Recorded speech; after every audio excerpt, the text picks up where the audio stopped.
the experience you give to your customers actually bonds them to your brand more than everything else. Most people who work in the wine industry come from wine.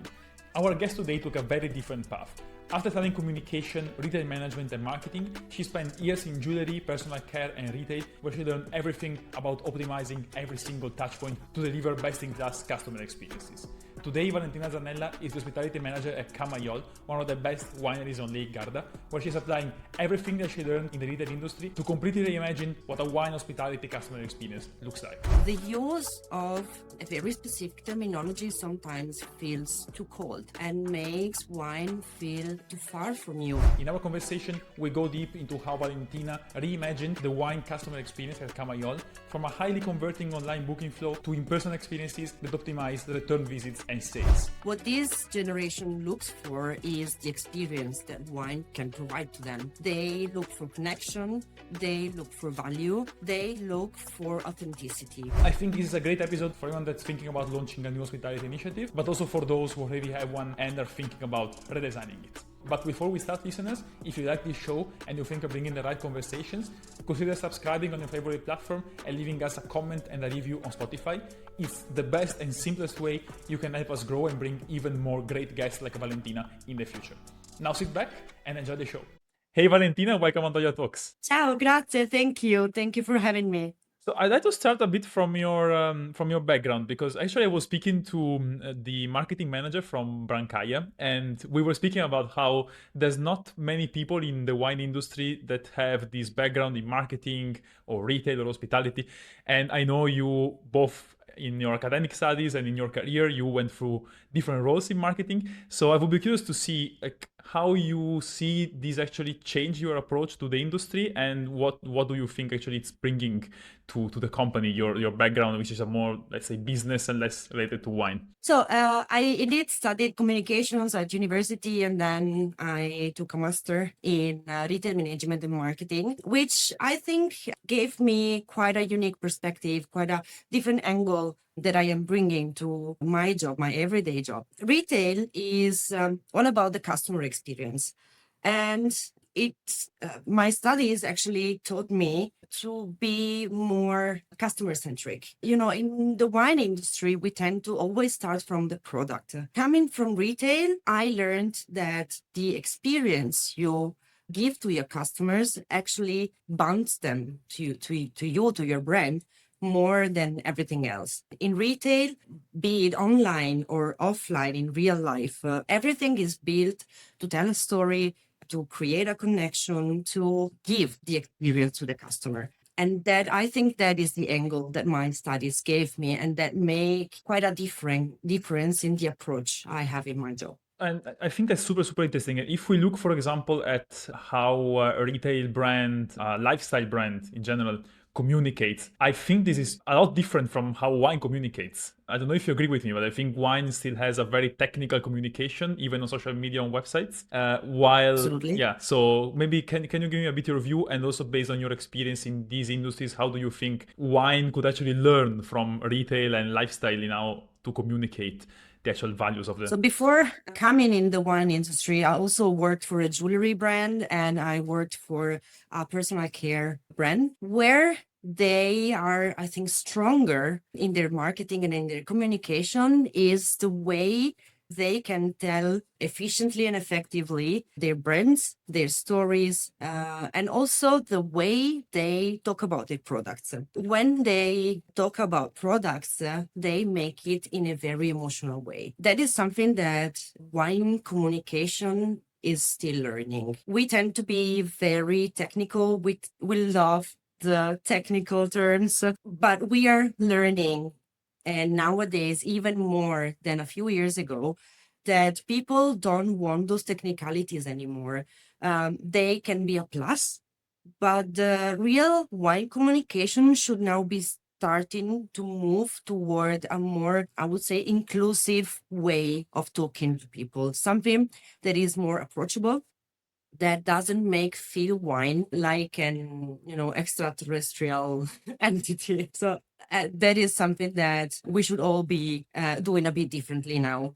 even in the approach we have in hospitality, what I always try to do is to be very friendly, very approachable. I even ask if people have a wine background so that I can, use different terminologies with different people. If I know that they have a big or small wine background, I know that I can talk to them in a certain way. But if they don't have any wine background, I have to make wine super approachable to them. I have to explain things the easiest way possible. And I see that people really appreciate that. And I'm also curious, do you see coming from outside wine, let's say, and entering into wine, do you think actually wine tends to be a bit also intimidating for outsiders in some way? I was speaking to, Can be. okay. I'm asking It because can I was be. speaking to a sommelier yesterday, and she was telling me, yeah, a lot of young people don't enter the wine industry, don't become sommeliers, don't go to work at wineries, because actually you feel stupid a lot because it's difficult to study, it's difficult to understand. So yeah, I think that could be also a bit of an issue maybe in some way. It is. I think it is a bit of an issue. The perception of wine, luckily, is changing in the last years. But I would say until 5 years ago, wine was really perceived as something in its own world, something that it was really difficult to approach, because even if you went to a restaurant and you were trying to ask information to a sommelier, sometimes they were using all those difficult terms that come from, of course, the preparation. They studied to get to know all what they know, but they didn't make the effort to make those terms easier for the final consumers. So wine got this reputation that it was far from people, that it was something like high end and a bit snobbish. This is something that we also need to work in the wine communication. Again, making it approachable and making wine feel less snobbish.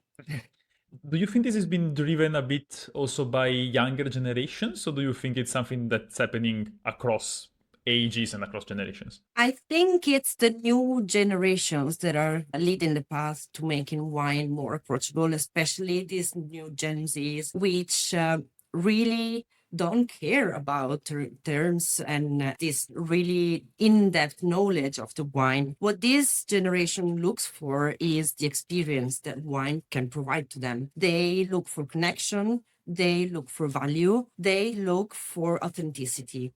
And the use of a very specific terminology sometimes feels too cold and makes wine feel too far from you. So, especially Gen Z is teaching us to be more inclusive. So let's say, how can we, I mean, getting more into the practical side, let's say, how can we translate all of this that we said into creating actually an hospitality experience? So you said what retail brands do well is offering this kind of experience to people that go to shops or that go to pop-ups, etc. So what actually can wineries do, and what principles they can apply to actually design an effective experience when people go and visit the winery? I can tell you what we are doing now in Cà Maiol. We are doing a series of events that happen on a Sunday, where every Sunday has a different theme, which can be like a visit and tasting followed by a quiz. So you get to answer to 15 different questions related to what you just learned during the visit and during the tasting. So this gets to be, more engaging and fun than the normal wine tasting would be. We did last week the so-called inverted tasting. So instead of making people taste every single wine and explaining the wine, like we are always explaining the wine, when the customers were coming back from the visit, they found the glasses already full with all the wines. They were 4 different wines. We divided them into different flights. The first one were to Lugana, and they had to understand which one was which by some things that we said during the visit, by some things that we were telling, of course, during the tasting. And then the second flight were to Chiaretto, but they were 2 different vintages. So they had to understand which one was the younger and which one was the older. And they had to lead the tasting. toward this final goal. So this is something a bit different. It's something more engaging. It's something that we see people actually like. And then we did like a celebration for the 8th of March.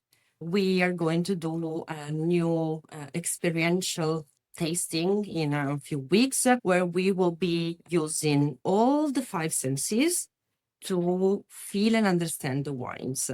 So they will be blind tasting, literally blindfolded. They will be also smelling wines, but not only like the wine itself, but they will also smell different aromas.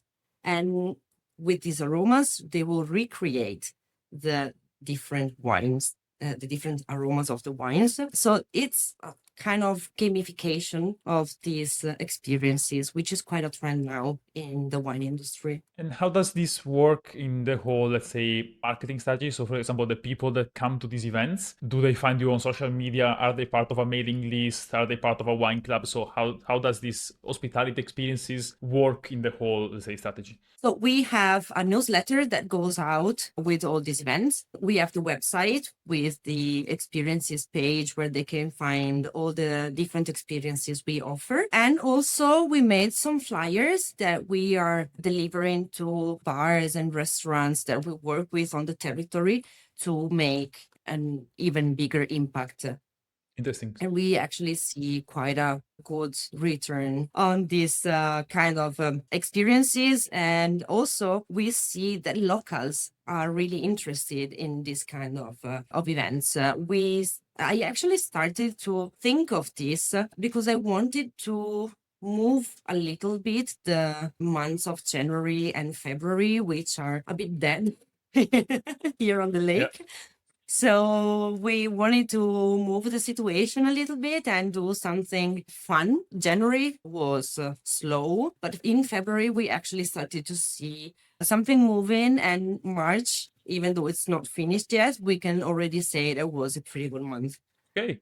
So, more locals, and normally, what's the proportion between locals and tourists? I guess being on the lake, it's much related to seasons. Absolutely. Okay. Absolutely. I would say that 90% of the guests we have here are tourists, Oh, wow. and then 50% locals. Of those, the 70% are Italian and 30% are foreigners. Interesting. Okay. And how does it work? I mean, since you have this very large percentage of people that do not live in the area, and how do you, let's say, keep the relationship with them? Because I'm thinking usually a lot of wineries tend to be local, but this is a very specific case, I think, and this is interesting to explore because people then go and might We forget are about actually you. we are actually different from maybe other wineries. We have again this newsletter that goes out both for Italians and for a foreigner public. What is different about this territory, especially when it comes to Germans, is that a lot of them have like their second home here on the lake. So these are people that often come back, and they are like regulars for us. So they come back, they come visit us, they love the wine, so they come buy again. There are families that every year come more than once to purchase wines here at the wine shop. They come with friends and they take them here for the winery visits. So some of them are really like loyal customers. And then, of course, there are those who only come here once. But still, even those can be reached by newsletters and then social media. That is also a pretty good channel. Yeah. And I'm also curious, how do you measure the return of these initiatives? I mean, is it just sales, or are you measuring also some other kind of KPIs to see how these events are working? You mean the visits? Yeah. Well, the return is, first of all, the direct sales after the visit itself. So that is a good measure of how they perceived our hospitality. And then if they come back, if they buy again, whether it's again here as a direct sale or online, because we also have an online shop where they can buy directly from. Another KPI is the word of mouth they produce. So sometimes it happens that, people come here, have a nice time with us, and then they tell friends, and friends call or email us, or even straight away book from the website. Yeah.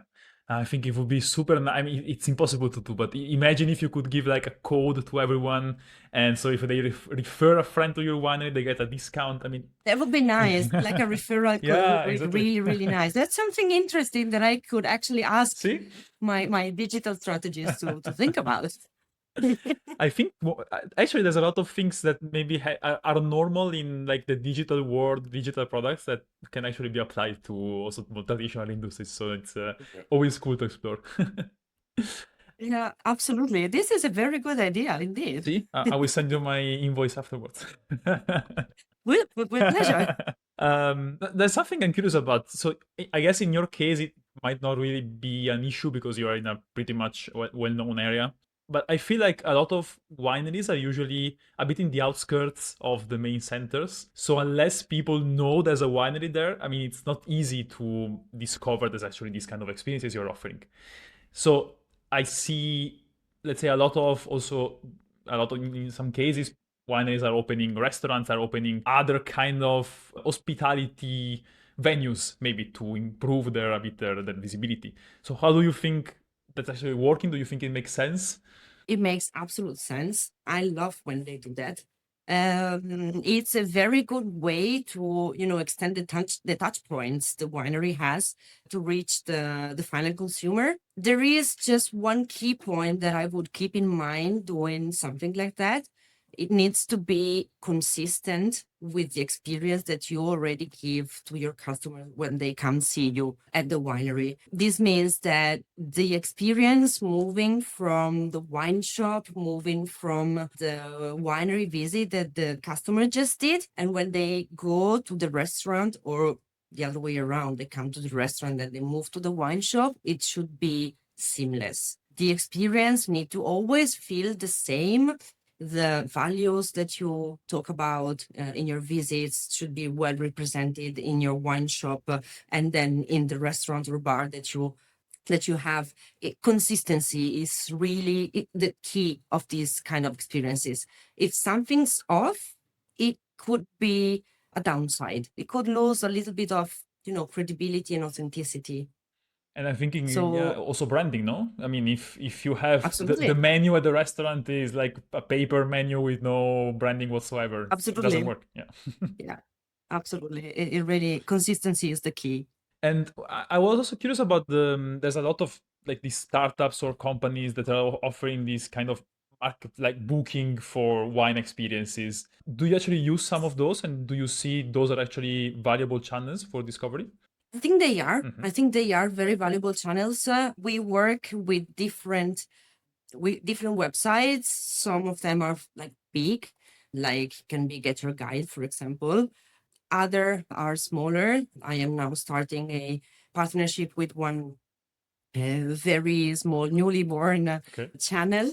I think they are really valuable, and I don't focus only on the channels that are wine specific, but I also work with like Get Your Guide, which is like super wide in terms of experiences they sell. That is because not everybody is a wine geek or a wine lover, but they just want to discover the territory. So if you can be one option among others, I think it's a good idea to be there. So I always tend to balance the presence both in wine vertical channels and in more widespread ones. Do you think there's some kind of general trends maybe that you saw other wineries are applying or that people are looking for in wine tourism and wine hospitality? I mean, do you see there are some kind of shifts in the market or trends in the market? Well, I think sustainability is one of the key trends. People tend to be always more and more attentive to those topics, and they even ask a lot of questions about them. So this is something that we are also seeing. And for us, as Cà Maiol, as Herita, Marzotto wine estates, this is something really important. We are the first group in Italy to be 100% carbon neutral. And this is something that we explain in depth during our visits, and we see that people are really happy when we talk about this. Something that we are also seeing is a shift in the behavior of the guests who are coming. Until I would say a couple of years ago, most customers were coming in with a booked appointment. Now we are seeing more people coming as walk-ins in a very spontaneous fashion. So they come in and they ask if we have availabilities, and if we don't have maybe an availability just for the whole winery visit, they will just do the tasting. And this is something that is changing a little bit. So, and this, I think it's a very good opportunity. And do you, based on like your experience with all the experiences you have designed, is there a specific format that's working more than the others? Maybe it's because it's cheaper, or it's because it's easier, it's shorter. I mean, do you see there's some kind of patterns in how people choose the experiences? Well, what works, at least here in Cà Maiol, what works a lot is the cheapest and shortest of the tastings we offer. It's a 1.5 hour visit and tasting. It's just 3 wines for like 25 euros. It's, I think, a good way into the world of Cà Maiol. It's something that allows people to know the winery, to know the brand, to know the wines without investing too much money or too much time, because also time is precious. And when people are here on their holidays, sometimes they don't want to spend hours and hours in the winery and the tasting. So I think this is a very good touch point for the final consumer.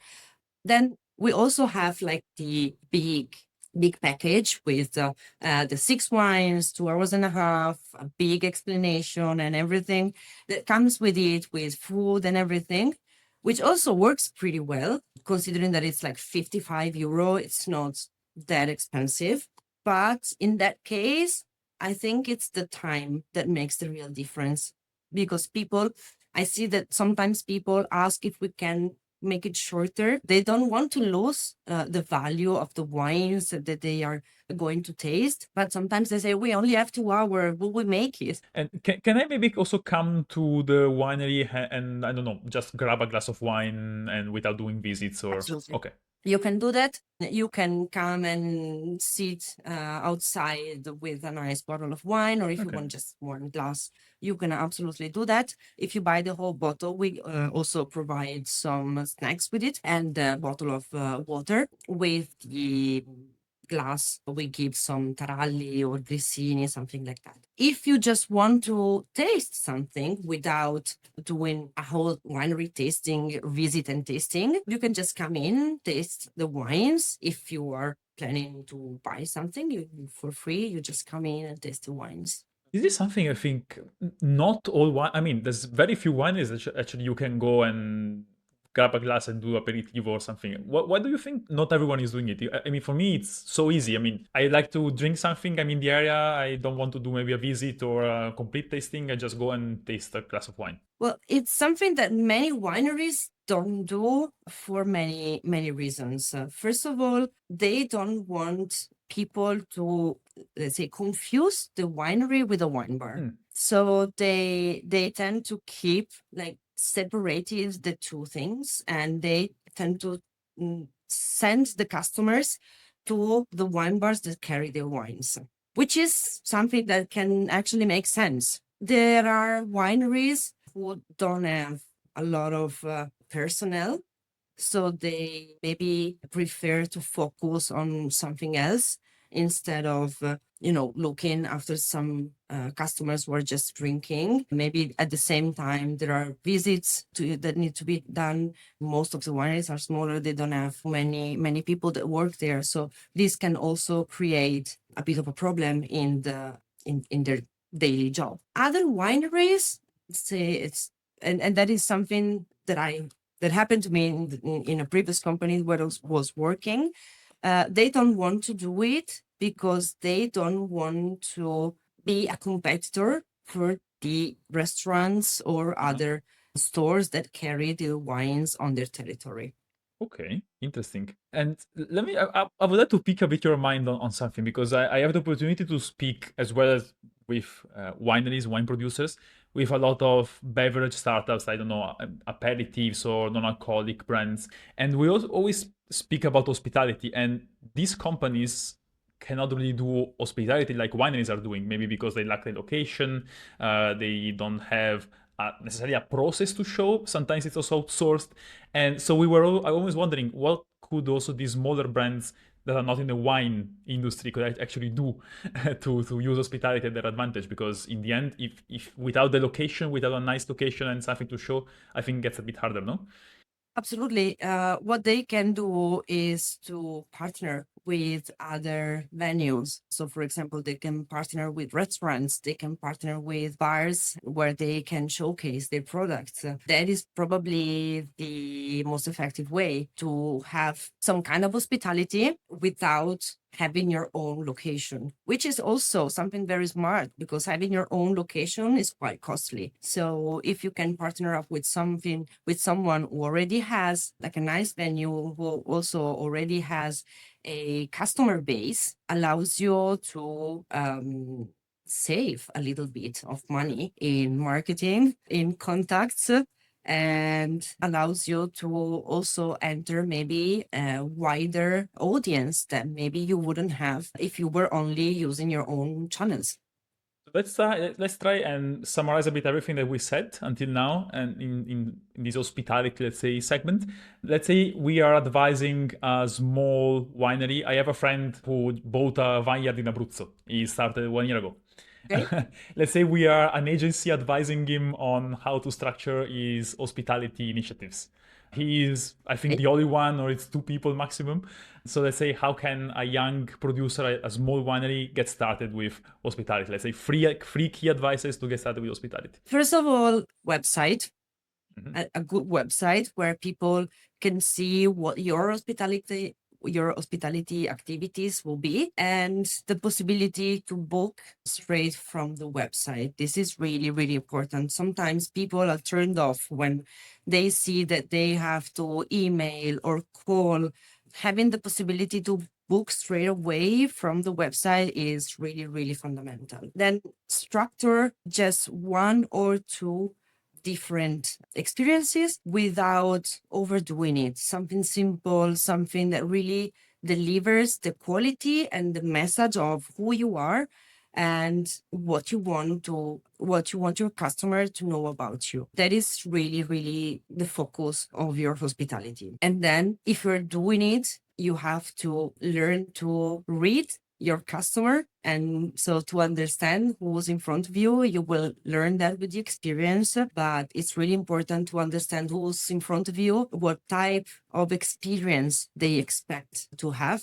And sometimes it's more about like the small details. So if you're a small winery, sometimes people expect this very warm, familiar type of hospitality. So when I go to those, at least when I go to those type of wineries, what I love, is when they don't come with this, all those plates that look always the same. But I love it when they just come with the salami and they start cutting it in front of you. Yeah.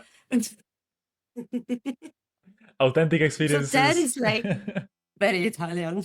And that is like the real experience, that especially for a small winery, that is what hospitality should be. You mentioned website. That's, I think, my biggest personal battle in the wine industry. Do you agree with me that, I mean, I think the wineries that actually have a good website that explains everything, that is on brand, that transmits the right message, I think it's 1% of all wineries. Well, maybe 2%, but yes.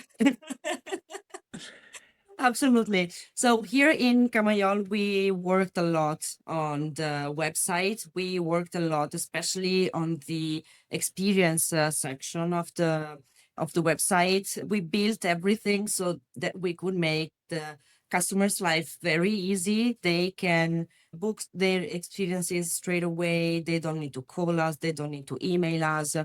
every experience is explained in detail so they can almost live the experience before coming here. So they know what to expect, they know what they're going to taste, they know that if they are having some food with their wines, everything is well explained, even how long the visit will take. This for us was very, very important. This type of approach is something that we have been studying also for some time, and now we see that it's paying off. It's really paying off. So looking a bit more in general at the market, I'm having several conversations, and of course now the buzzwords, let's say, is that exports will go a bit down with all the tariff situation. There's a large deconsumption because people are drinking less. And so I read a report actually recently that said a lot of wineries are increasing investments in hospitality and direct sales because they're trying to, let's say, replace the lost revenue with export with revenues in direct sales. Do you think that's a trend that we actually keep seeing in the market in the coming years? So will actually how wine gets distributed and sold change? I think it's a shift that we will see in the next years, not only because of all the reasons that you mentioned, but also because the wineries will actually start seeing that hospitality is a real leverage. So when we can deliver a good experience, people will come back, people will show loyalty to the brand, people will buy more, and a good experience, a good hospitality experience will build a stronger brand. So this is something that we will see definitely more and more in the future. Direct sales are growing steadily, and I really think this is what will make a difference in the next years. Do you see, because if I'm thinking about the market and what people are talking about now in the market, there's a lot of focus on like no alcohol, health, deconsumption is largely driven by wellness and people don't want to consume too much alcohol. Have you seen like younger people, younger consumers, maybe a decrease in visits from younger people, or maybe they are asking different questions? You mentioned sustainability before, but is also health and wellness a factor in how people are approaching wine in these past 4 or 5 years? I think there is a change in the way the younger generations perceive wine. They tend to consume wine in a more responsible way than the older generation, that's for sure. They have more serious health and well-being concerns than the previous generations. But for what I see when they come to the wineries, they are very curious about wine. Maybe they don't know much, but they want to learn about it. They want to understand what wine is all about. They want to understand how wine is made and what is a good way to consume wine. So I think what we need to do with this younger generation is to learn how to better approach them. And if we can learn how to do that, I think we will see them come around. So I would like to move a bit towards the final section of the conversation. It's a section I call Quickfire because it's actually where I like to Yes. ask some very quick, unrelated questions, and I'd like you to answer in as few sentences as you can. I know that Okay. between Italians it's not easy. We are more keen on having a glass of wine and having a long discussion, but we can try. The first one would be, it's 2036, so 10 years from now. What do you think the wine market will look like? I think, and I hope it will be a more inclusive market, a more approachable market where we will see a stronger brands. Interesting. Let's say you had a limited budget, which campaign, Limited budget. which campaign or initiative would you launch? There will be probably a nice travel experience connecting people and territories and wine. Let's say we spoke about younger, smaller producers before. Let's say free advices on marketing and hospitality for every winemaker, even larger ones. For what would you do? Let's say if you were working at a large established winery. invest in your people, train them, just you would do with your wines. And let's say a bit related to this question. Let's say you wake up tomorrow morning and you receive an email where you inherited a winery. Let's say a large established winery, lot of budget. Which are the first three things you do? Definitely understanding the brand. So what the brand that the winery already has, what that brand is. Then I would try to position it in the market the way I would like it to be, and then invest in hospitality. Let's complete this sentence. The wine industry would be much better off if it stopped. If it stopped selling products and start building brands. Love it. And the final one, and this is actually a question I ask more for myself, let's say, which is your Okay. favorite wine? But you can't say one from Cà Maiol. Okay. It's a wine that really got stuck in my memories. It's a Trebbiano Okay. from Monteraponi. It's a wine that the first time I tasted it, it almost moved me to tears Wow. for how good it was. And I really, really loved it. Really, really loved it. I need to take a note and go and find it then. Absolutely. Absolutely.